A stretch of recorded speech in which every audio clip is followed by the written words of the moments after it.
নমস্কার বন্ধুরা, বঙ্গস্বাদ কুকিং চ্যানেলে আপনাদের আরও একবার স্বাগত জানাই।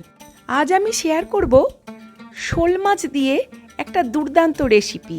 চিলি ফিশ সাধারণত আমরা ভেটকি মাছ, সার্ডন মাছ বা আরও কিছু কাঁটা ছাড়া মাছ দিয়েই বানিয়ে থাকি সাধারণত। তবে শোল মাছ দিয়ে এইভাবে একবার চিলি ফিশ বানিয়ে দেখতে পারেন, খেতে কিন্তু দারুণ হয়। চিলি ফিশ বানাবার জন্য প্রথমে বড় আকারের একটা শোল মাছ ভালো করে ছোট ছোট টুকরো করে বাজার থেকে কিনে এনেছিল, সেটাকে ভালো করে আমি ধুয়ে পরিষ্কার করে নিয়েছি। তার মধ্যে আন্দাজ মতো লবণ, গোলমরিচের গুঁড়ো এবং পাতিলেবুর রস দিয়ে আমি একটু ম্যারিনেট করব। আর এই পাতিলেবুর রসটা আমি আমার বাগানের গাছের লেবু দিয়ে বানিয়ে রেখেছি এবং ফ্রিজে শিশিতে প্রিজার্ভ করে রেখেছি। আর এই মাছের মধ্যে দিয়ে দিলাম 1 চামচ আদা বাটা এবং 1 চামচ রসুন বাটা। এরপর দিয়ে দেব বড় 2 চামচ কর্নফ্লাওয়ার। কর্নফ্লাওয়ার বাড়িতে না থাকলে তার পরিবর্তে অ্যারারুটও ব্যবহার করতে পারেন। মাছের পরিমাণ অনুযায়ী এই সমস্ত মশলা এবং কর্নফ্লাওয়ার ব্যবহার করবেন। আমার এখানে অনেকটাই মাছ আছে, সেই অনুযায়ী আমি সমস্ত কিছু ব্যবহার করছি। দিয়ে দিলাম ছোট 1 চামচ লঙ্কার গুঁড়ো আর একটা ডিম। মাছের যতটা পরিমাণ সেই অনুপাতে সমস্ত মশলা এবং ডিম ব্যবহার করতে হবে।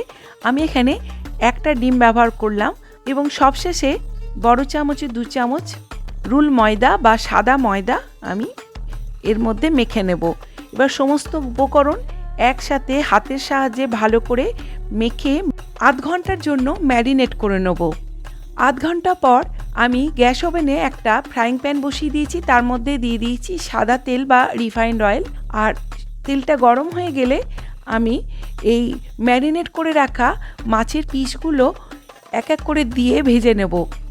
আমি এখানে ফ্রাইং প্যানে কম তেলে এটা ভাজার চেষ্টা করেছি। আপনারা চাইলে ডিপ ফ্রাই করে নিতে পারেন কড়াইয়ের মধ্যেও। এরপর আমি 3 ব্যাচে সমস্ত মাছগুলো ভেজে নেব। অনেকগুলোই মাছের টুকরো আছে, তাই আমি 3টে ব্যাচে ভেজেছি মাছগুলো ফ্রাইং প্যানে। আপনারা যতটা পরিমাণ মাছ সেই অনুযায়ী কড়াইয়ে অথবা ফ্রাইং প্যানে ডিপ ফ্রাই বা শ্যালো ফ্রাই করে নেবেন। বন্ধুরা, এই পর্যায়ে এসে আবারও আপনাদের কাছে অনুরোধ জানাবো, আমার বঙ্গস্বাদ কুকিং চ্যানেলটি সাবস্ক্রাইব করে পাশে থাকা বেল বাটন আইকনটি অন করে রাখার জন্য, যাতে আমি যখনই নতুন কোনো রেসিপি আপলোড করব সবার আগে আপনাদের কাছে নোটিফিকেশান পৌঁছে যায়। আর রেসিপিগুলো ভালো লাগলে লাইক ও শেয়ার করার অনুরোধ রইল। চিলি চিকেন বানাবার সময় আমরা যেমন চিকেনের পিসগুলো আগে ভালো করে পকোড়া ভেজে নিই, সেই একইভাবে সোনালি করে মাছের পিসগুলো ভেজে নেব। খুব বেশি কড়া করে ভাজা হবে না, হালকা সোনালি রং ধরার পর মাছগুলো ভেজে তুলে নেব। অনেকগুলো মাছের পিস ছিল, তাই 3 ব্যাচে মাছের পিসগুলো আমি ভেজে নিলাম। এবার কড়াইয়ে একটু সাদা তেল দিয়ে তেলটা গরম হয়ে গেলে ওর মধ্যে বেশ খানিকটা রসুন কুচি দিয়ে দিলাম। রসুন কুচিটা হালকা একটু ভাজা হয়ে গেলে বড় বড় টুকরো করে চৌকো করে কেটে নেওয়া পেঁয়াজ আমি এর মধ্যে দিয়ে হালকা করে মিডিয়াম টু লো আঁচে ভেজে নেব। যেভাবে আমরা চিলি চিকেনের পেঁয়াজ কাটি এবং ক্যাপসিকাম কাটি, সেই একইভাবেই কাটতে হবে, তাহলে দেখতে ভালো লাগবে। আর খুব বেশি কড়া করে ভাজার প্রয়োজন নেই, হালকা ভেজে নিয়েই তার মধ্যে আগে থেকে ভেজে রাখা শোল মাছের যে ছোট ছোট টুকরোগুলো, সেগুলো এবার আমি একই সাথে এর মধ্যে দিয়ে দিলাম এবং হালকা হাতে নাড়াচাড়া করব ধীরে ধীরে। বেশ খানিকটা কাঁচা লঙ্কা চিড়ে রেখেছিলাম, সেটাও এই সময় এর মধ্যে দিয়ে দিলাম। আপনারা যে যেমন ঝাল খেতে পছন্দ করেন সেই অনুযায়ী কাঁচা লঙ্কা ব্যবহার করবেন। আর দিয়ে দিলাম অল্প একটু গোলমরিচ গুঁড়ো। মিডিয়াম টু লো ফ্লেমে এই রান্নাটা হতে হতেই আমি অপর দিকে এই রান্নাটা করার জন্য একটা সস বানিয়ে নেব।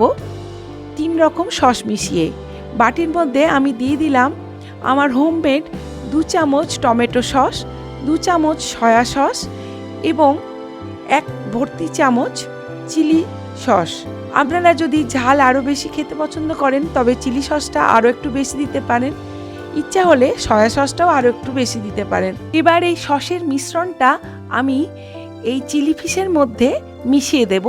খুন্তির সাহায্যে হালকা করে নাড়িয়ে নাড়িয়ে এই সময় নাড়াচাড়া করে ভালো করে সসটা মাছের টুকরোগুলোর মধ্যে মাখিয়ে নিতে হবে এবং আঁচটা কমিয়ে রাখতে হবে যাতে তলায় ধরে না যায়।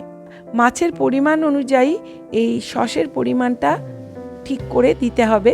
যতটা পরিমাণ মাছ নিয়েছিলাম সেই অনুপাতে আমি এতটা পরিমাণ সস দিয়েছি। কিছুক্ষণ নাড়াচাড়া করে নেওয়ার পর 2 চামচ কর্নফ্লাওয়ার জলে গুলে এবার এই চিলি ফিশের মধ্যে দিয়ে দেব এবং আঁচ কমিয়ে সমানে তলাটা নাড়াতে থাকবো যাতে না সহজে ধরে যায়।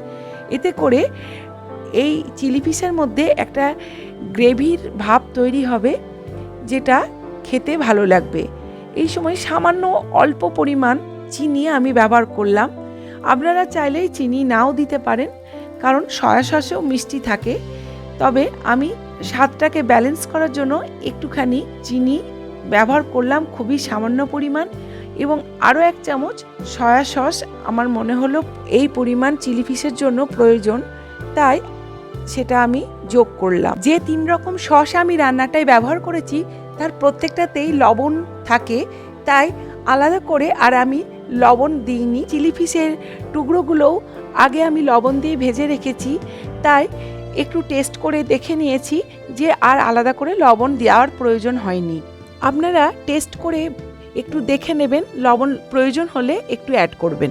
এবার আরও 2-3 মিনিট ধরে এই পিসগুলোকে হালকা হাতে নাড়িয়ে ঢাকা দিয়ে 2 মিনিট রেখে দেব। তারপর গ্যাস ওভেন অফ করে 10 মিনিট স্ট্যান্ডিং টাইমে রাখার পর গরম গরম ফ্রায়েড রাইসের সাথে সার্ভ করে নিচ্ছি। এই চিলি ফিশ রুটি, পরোটা, লুচি, ভাত অথবা ফ্রায়েড রাইস বা পোলাওয়ের সাথে দুর্দান্ত লাগে খেতে। বানানো খুব সহজ কিন্তু খেতে অদ্ভুত সুন্দর লাগে। বন্ধুরা, আজকে রেসিপিটি আপনাদের কেমন লাগলো অনুগ্রহ করে লাইক ও কমেন্ট করে জানাতে কিন্তু ভুলবেন না। বঙ্গস্বাদ কুকিং চ্যানেলের সঙ্গে থাকার অনুরোধ রইল। সকলে ভালো থাকবেন। ধন্যবাদ।